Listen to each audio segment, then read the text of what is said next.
It would be 20 years before a scientific expedition reached the area.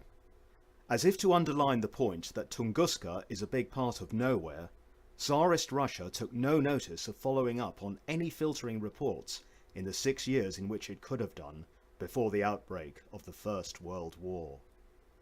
The explosive events of revolution and civil war which followed that long conflict could only ensure that Siberia's greatest enigma would stay salient only in the spoken word of local tribal campfires, and be evident in obvious cases of skin damage.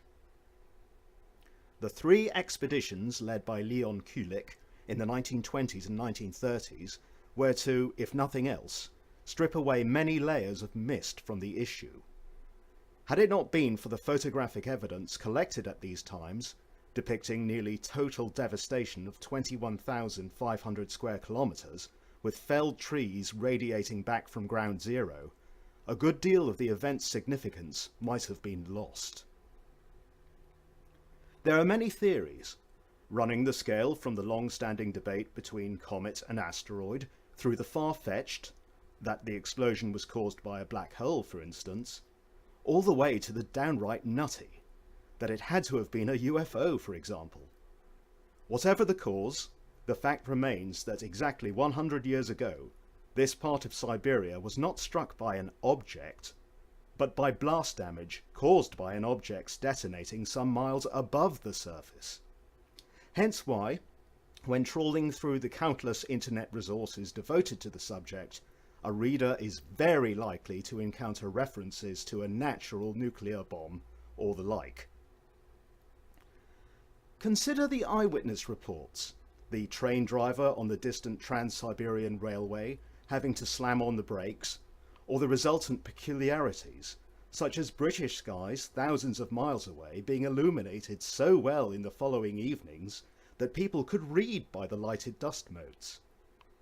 If you also consider that, had the explosion occurred just under 5 hours later, the rotation of the Earth would have been enough to ensure that at least one Baltic city would no longer exist.